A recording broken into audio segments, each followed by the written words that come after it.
Welcome back to another technical deep dive here in the Debug Zone.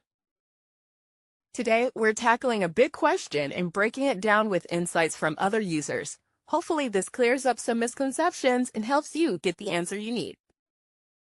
So, buckle up, stay a little curious, and let's jump right in.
And that's a wrap.